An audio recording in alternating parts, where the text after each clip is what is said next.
Okay, so I'll go ahead and start.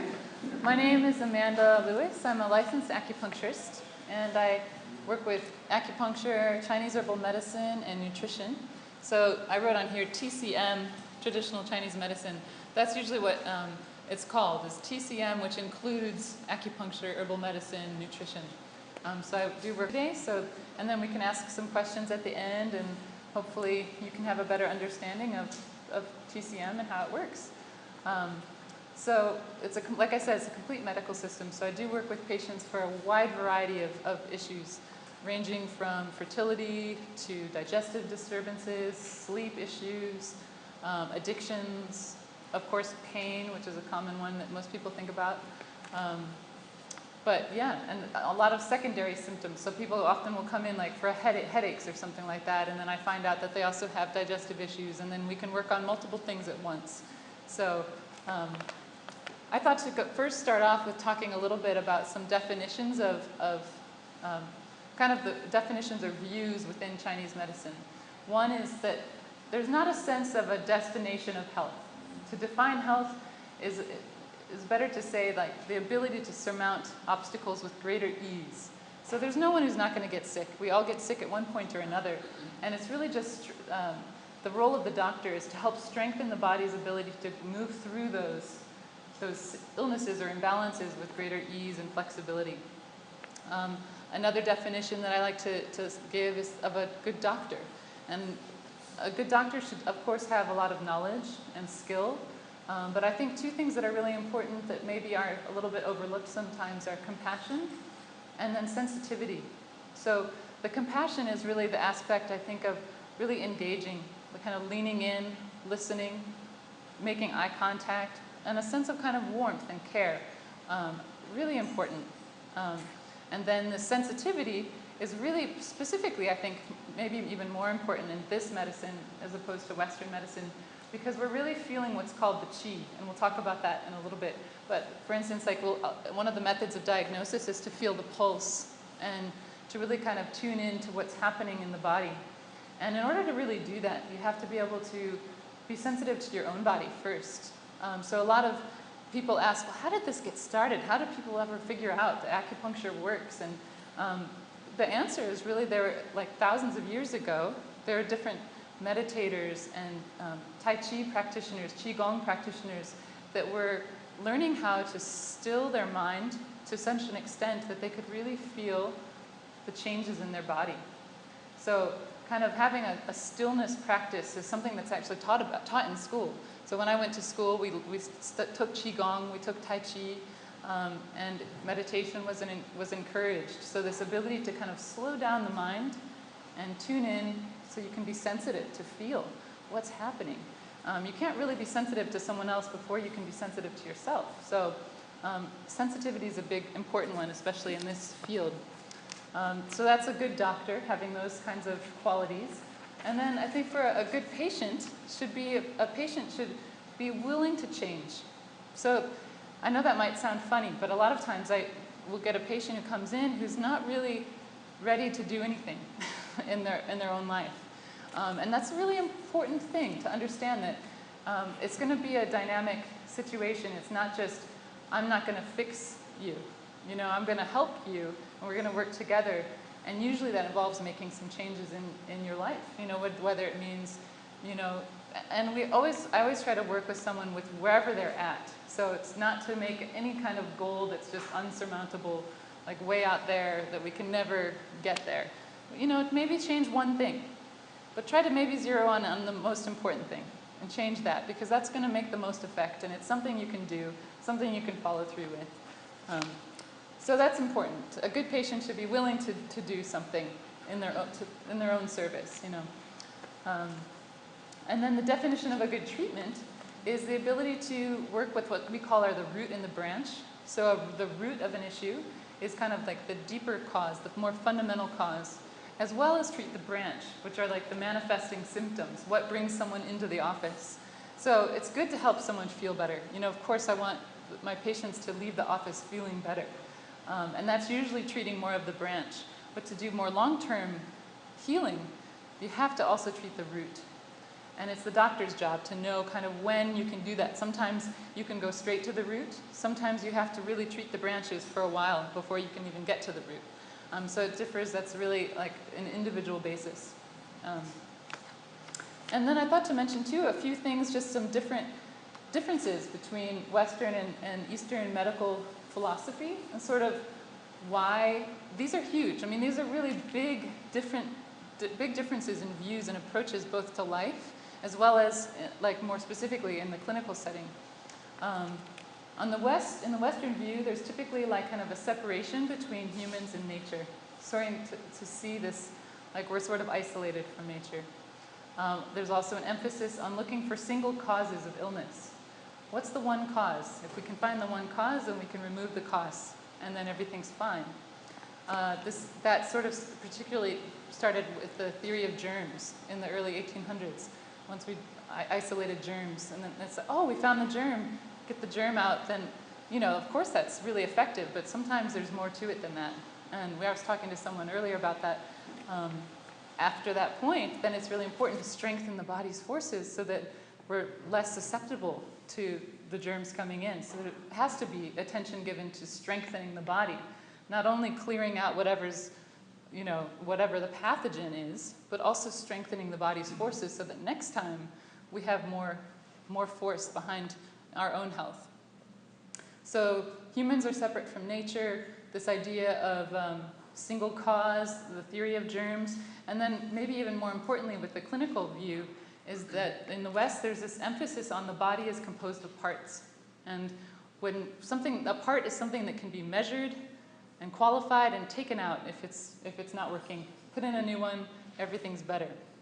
Sometimes that works, and sometimes that's a really appropriate method. But it's not always, that's not always the best method. Sometimes we have to look more at that part in relationship to the greater whole. So this is where Chinese medicine has a lot of strength. And I think both medicines definitely have so much to offer.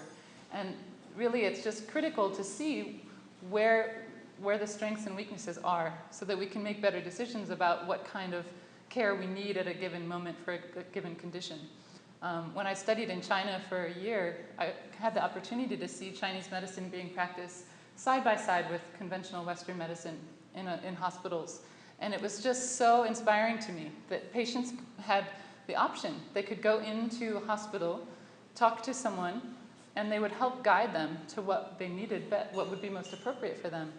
And then at another time, it could be a different thing, or sometimes they really needed both. And I think that's just really great. And I hope that that's kind of where we're heading in the West now. But so then just to highlight on the other side, the Eastern view. So it's kind of, there's a lot of similarities, but these are some of the big differences that I'm pointing out to you. So another one is just seeing that the body is a microcosm of nature. The patterns that are happening in the human body are really similar to the patterns that we can observe in the natural world. For instance, a really easy one to talk about are the seasonal cycles. So there's periods of dormancy, growth, and withering and decay. So all of those things are happening in nature. They're also happening in our bodies. And if we can pay attention to these larger patterns that are happening, which we're participating in, then we can be more kind of in tune with those cycles and not always necessarily against them, and which can cause a lot of health problems. You know, for instance, like in the wintertime, energy naturally goes downward to the roots in a tree.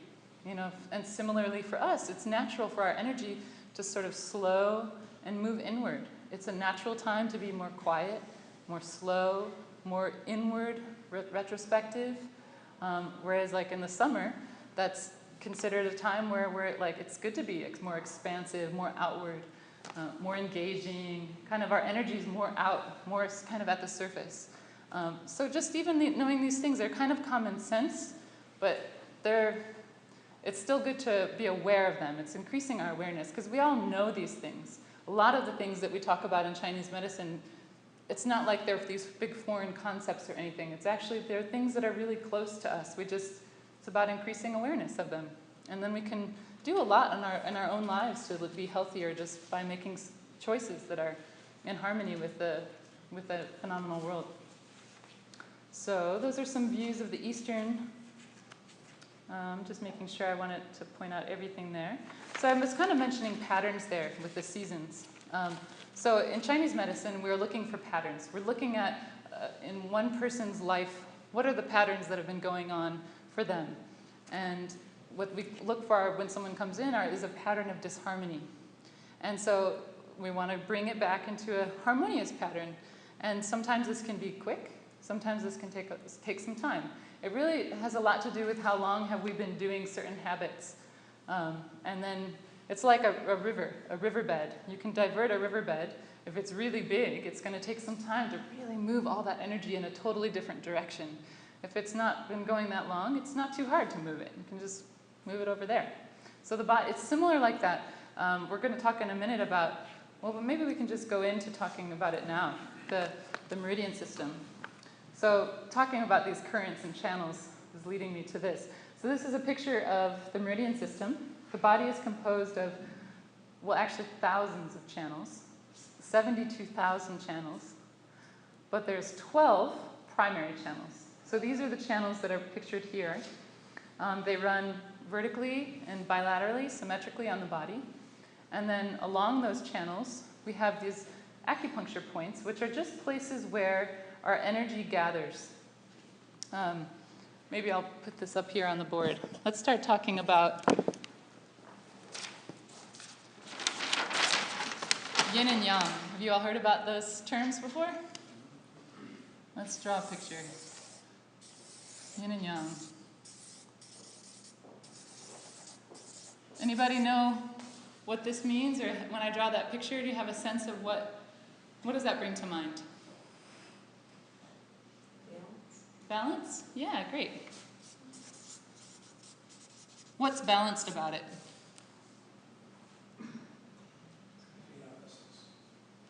Two opposites? Yeah, complete opposites? Yeah. Yeah, good. And it's a circle, right? It's a circle where opposites are totally interdependent. And we see, this is a key piece here. We see up here this dark circle within the light and a light circle within the dark. There's always a seed of yin within yang and yang within yin. So this is a very profound philosophy, ancient philosophy based on a book called The Book of Changes. And there's so much to say about it. There's absolutely no way I could go into it in detail right now. But it is the fundamental philosophy of Chinese medicine, is understanding these two opposites. It's a way of looking at all of phenomena, all of nature, including ourselves and our bodies, and starting to describe it. And it's the yin and yang theory is totally flexible. It's always changing. It's never fixed. There's never a point where we can say, this is yin and it's always been yin and it'll always be yin. It's always dynamic. In one moment it might be yin, another moment it can change. So let's give some examples. Let's define yin and yang. Anybody know what yin and yang, examples of yin and yang might be? You can just throw anything out. Because this is an infinite theory, it's talking about all phenomena, we can put anything in this list. It has to do with your body, and your inner body has both yin and yang. Mm-hmm. Some people have more yang, some people have damp wind, some people have dry wind. And I think this is great that you're doing this because it's what is missing in the acupuncture world, that if you don't educate yourself, people it gets so sort of bizarre that people just go, what? And they don't believe it until they experience it. Yeah. Yeah, thanks. Good and bad? Good and bad? Is it opposites like that, or is that too extreme? They are opposites, but it's maybe not maybe come up with another one. Young and old? Yeah, that fits in. Typically, old would go into yin, and young would go into yang. Anything else? Is there blockage and passage, that type of We could say active and passive. active and passive thing? Yeah. Passive would fall under yin, and active is yang. And now you're getting an idea. Let's just do some simple ones. Hot and cold. Yeah. Cold is considered yin, hot is yang. Is dark and light just with the symbol? Yeah, definitely. Dark is yin, light is yang. Anything else? I mean, really, we could keep going, but anything? Sweet and sour. Sweet and sour? Well, yeah, it's a little more complicated because like sweet has a yin, certain types of sweet are yin, certain types of sweet are yang. So that's, yeah. What kind of sweet is? Yeah. Well, it has to do, so I'll answer, yeah. So sweet is as a flavor, typically in terms of our energy, it gathers the energy. And it's moistening. So in general, sweet is that way. But there's certain sweets that are cooling and some that are warming. So those are the different effects that sweet can have. I mean, So like spices, like ginger or things like that would be. yeah, spicy is pretty clearly yang. If it's a hot, I mean, yeah, it's basically hot and cold. So even spicy, or they call it pungent in Chinese medicine, the pungent flavor. There can be cool pungents and there can be warming pungents. So depending on that is where the hot and cold is a really big one. That's a really clear distinction with yin and yang. I'm just going to put a couple more on here that are really helpful in terms of what we're talking about with the medicine. In and out, down and up. So of course these are talking about the way things move. So in the body and in nature, anything that's kind of deep and inward is considered more yin. And once we start to go up and out, it's more yang. So like heaven and earth, earth is considered more yin, heaven is considered more yang. Another good one to put on here is, let's see, dense is yin, and like more subtle is yang. So in terms of just like matter, yin is really dense matter, and yang is really immaterial and light and subtle. So, is that clear what yin and yang are? I mean, there's so much more we can say. But one thing I will say is that they're infinitely divisible. So there's no point, again, where it's never fixed. We only understand one in relation to the other. We can't just say hot and there's just some like fixed notion of what hot is. We only understand hot in relationship to this other idea we have of cold. And that can be totally different for different people. What's one thing for one is different for another. But because of this, this is a way of, again, like I mentioned, looking at all of phenomena and kind of making sense of it in a given moment. So it's always changing, always dynamic. But at one moment, we can kind of zero in and take all the information that we gather about, in this case, like a patient, and see, well, is this more yin or more yang? This can give us so much information, actually, when we're trying to locate a pathogen. Where in the body is this affecting? Is it happening on a superficial level, deeper level? Is it a hot pathogen or a cold pathogen? Is it inward or more outward? But again, there's no way I can there's so much to say about this. But one way to branch off from yin and yang, the next kind of way that it gets more specific in the theory is to start talking about these subsets of yin and yang, which are qi and blood. Should have made a red circle here. So qi and blood are these two substances that are flowing through these meridians that we were talking about. It's the qi in the blood that we're accessing when we do acupuncture. And various illnesses and imbalances in the body are related to what's happening to the qi in the blood. You mentioned stagnant, I think, or blocked. Sometimes it can get blocked. Sometimes it can be weak or deficient. Those are two really general ways of talking about it, actually. Excess and deficiency. So when we have a diagnosis, for instance, of a patient, it's very common to say something like, you have qi deficiency or blood deficiency, not enough. Or there can be qi stagnation, which means the qi is blocked, it's not moving through the channels.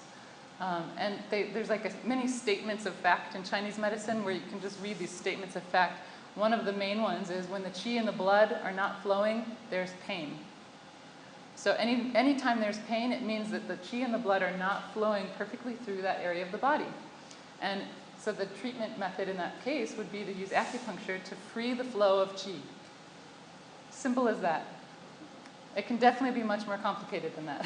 But that's a simple example just to give you an idea of how it works. So qi and blood. Qi is basically, it's a huge word. Does anyone know what it means to even say the word qi? There's many, energy? Yeah, energy is a great word for that. It's probably the most common one, and I think it's probably in English, it's probably one of the best ones that we have. But there's a couple other words sometimes people will use to have a bigger sense of what this qi is. Anything else come to mind? Life force. Life force, yeah, that's another great one. Life force. Similarly, like people will say vitality. In other cultures, like in yoga cultures, they'll talk about prana. Maybe you've heard that word. Prana is really related to our breath. Sometimes people say it's synonymous with the breath. So prana, breath, qi, when we take a breath in and out, we can feel this natural expansion and contraction happening in our bodies all the time. That's our qi moving. And it's the qi that is actually working with all of the processes the body's carrying out. So the qi is responsible for all metabolic processes that are happening. It's what protects our body from these outside, like pathogens, like wind. I think you were mentioning wind and dampness, dryness. All of those things are external pathogens that are said to be able to invade the body. But it's the qi's responsibility to protect us. And it has a warming function as well. Whereas the blood is more, it's the same blood that we talk about in Western anatomy and physiology, but it also has kind of maybe a bigger meaning even. So it's the literal blood that we have flowing through our circulation system, but it's also really attributed to this moistening effect on the body, a nourishing effect, and the blood is really closely related to our consciousness and our mental activities. So like if we have like a fog, like mental fog, or like not a lot of clarity, mental clarity, it's said to be related to the blood, then maybe a blood deficiency. So then in that case we'd want to use likely Chinese herbal medicines to help build the blood, strengthen the blood. So qi and blood, they're basically like, you can think of them as subsets of yin and yang, this larger category we were talking about.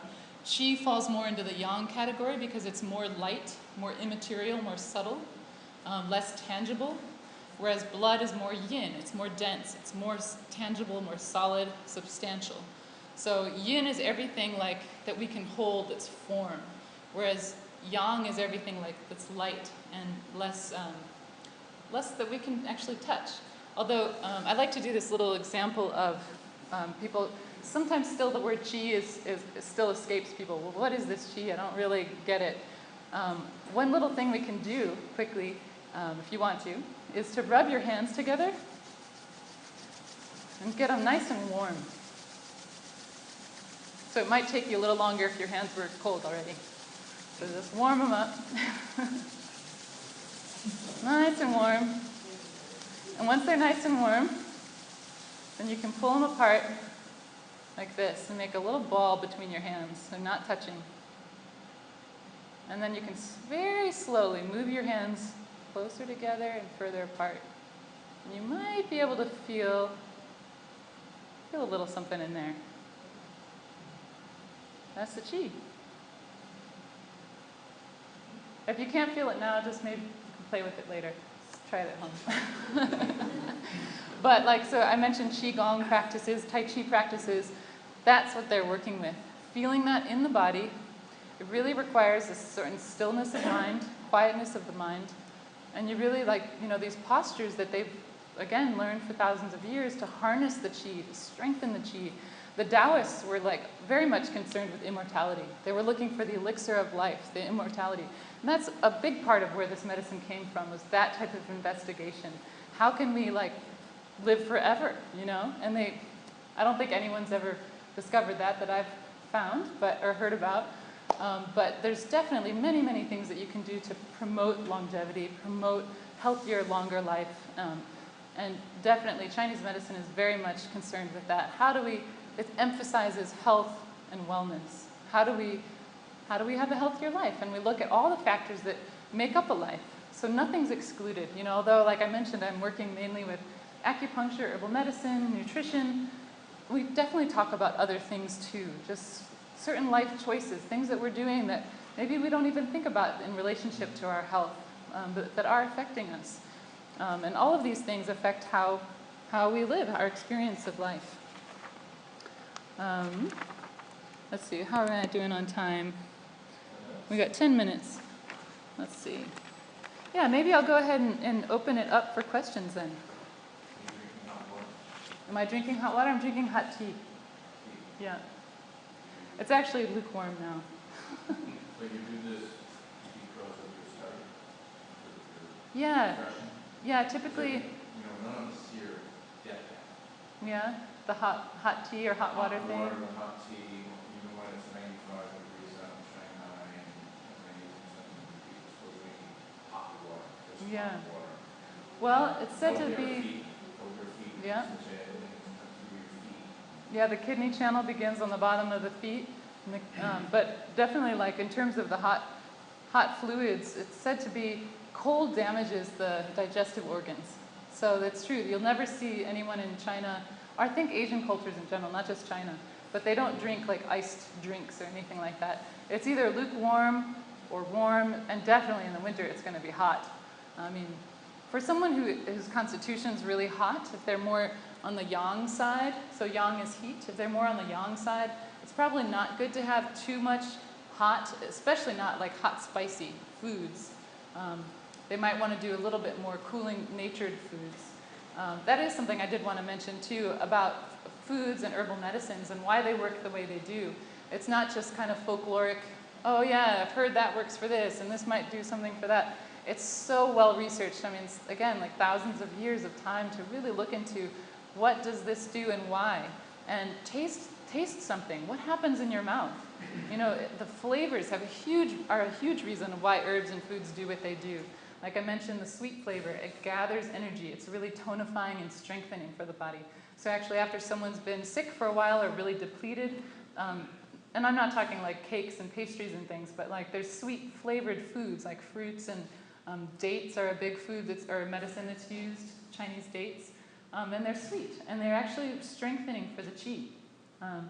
And then like spicy foods scatter the qi. So that's really useful, like in lung conditions where there's like a lot of phlegm or mucus, you want to use the pungent herbs to break that up. And even like that dampness or mucus can be of a cold type or a hot type. And so that's when it comes into play, like whether it's a hot pungent or a cool pungent. You got to be really specific because, you know, you don't treat everyone who has a cold the same way because people have different types of colds. You know, for some people it's presenting as a cold, for some people it's a hot cold. And if you give them the wrong treatment, it's not going to help. In fact, it could make it worse. We were talking a little bit about antibiotics earlier. Antibiotics by nature are cold. They're really cold. They're extreme cold. So for a hot condition, they could be appropriate, but for a cool condition, they're not going to help at all. And so a lot of that has to do with symptom differentiation. Like in Chinese medicine, our methods of diagnosis, we feel the pulse. Is it wrapped around for the tongue? But all the areas on the tongue relate to different organs. So we can learn a lot from the body just by looking at the tongue. Looking at the complexion. Is it pale? Is it red? How are the eyes? Are they red? You know, the physique in general. Is it more of an excess type body or a deficient type body? Listening to the voice. If it's a cough, what's it sound like? So we have to use all of our senses to make an accurate diagnosis in Chinese. I mean, I think in general, it's really important to kind of have all of our senses turned on. Feeling, if there's something that we need to palpate in order to feel better, we have to do that. And then, of course, the pulse. There's like 50 different pulse types that we feel for. I mentioned fast and slow, but that's just one of the easier ones to feel. But there's all these other different types of pulses, like a slippery pulse is said to feel like pearls rolling over, pearls in a bowl that you roll your fingers over and just, you know, they'll often draw what the pulse feels like a waveform. So like a slippery pulse kind of looks like this, really rounded when you feel the vessel. There's another pulse type called a choppy pulse. where the waveform is like that. And that's said to feel like knife scraping a bamboo. All these things indicate how are things moving through the body. So again, that's what we're trying to figure out. What's happening in the body? How does it feel? And then what are the patterns? How did we get to where we are now? And that's what we can do something about. It's very momentary in that way. All the information is important, but then all we can do is work with what's happening in the moment. So that's why I think the pulse is such an important diagnostic method, because you're feeling what's happening right now. Yeah. Do U.S. insurance companies cover Chinese medicine? Definitely, like in certain states, it's statewide. So it's a state-determined thing. Like, They do. Okay, that's good to know. That's good to know. Yeah. So I was going to say, like in New York, it's hit or miss. I mean, it's good to call your insurance company to find out. But in certain states, like in the West Coast, California, Oregon, Washington, it's all covered. So, yeah, good to check. Excuse me, and if you bill through the provider, Yeah. to the provider, your herbs, it'll cover the herbs too. I mean, that's not going to cover everything, but there's some kind of copay. Yeah. I read a disturbing article a couple months ago about all the toxic things in our food supply, preservatives and aluminum as well. Yeah. So is there a detox, like a natural detox program within this medicine that it seemed like people were looking for ways to try to get a fresh start? Yeah. Yeah, there's a lot of different ways. And, in terms of cleansing and detoxing, a lot of it, you want to pick a good time of the year, and again, so it's an individual thing. Like you're wanting, I would help someone on an individual basis. There's not just like one thing I would say to do, because it would have to really very much do with your constitution, like how, again, like deficient you are or not. Is this a good time? We might want to wait a couple months and get certain things in line first. So it's not something I'd have anyone just jump into. And then even there's certain scales of cleansing you can do, some that are more extreme and some that are more just, maybe eliminating a few things from your diet for a while. So a lot of different ways to do that. Yeah. Obviously, Western medicine hasn't kept us alive forever, but I know it was Eastern, so. Or the immortality thing, you mean? Right. What are the intersections? What are the places where you're finding that there's a understanding between the two, that there's commonality, or is it just totally different? That's a good question. Well, like, I used to work at Orthopedic Associates in Binghamton. That was one of my ways I really wanted to kind of like put myself right in the mix with Western medicine. And it was really good. I mean, I'm glad I did that, had that experience, but my experience, at least there, was that it wasn't time yet. I worked there for 3 years, and it was just kind of like, the whole setup is so different. Like the treatment, even just the environment is really different. Typically Chinese medicine, like you want it to be quiet and relaxing. You put the needles in and you want it to be like kind of something where the body can really slow down and relax for a while. And my experience in the hospital was it was just so fast-paced, so kind of still really bustling. And so I ended up choosing not to stay there after a while because of that. But in terms of places they cross over, I mean, I just don't think they have to be opposing. I think that they really, like Western med, there are times when you do have to change that part, as I was talking about earlier, where the part is malfunctioned and it is appropriate to change the part. But it's not always what you have to do. And I think tends to be an assumption that, like, jumping to that too quickly. And I wish that I would see more like nutrition, like doctors talking about nutrition.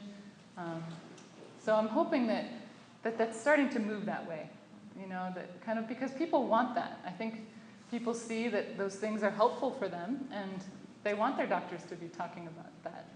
So I think it's happening, because I do hear it happening more.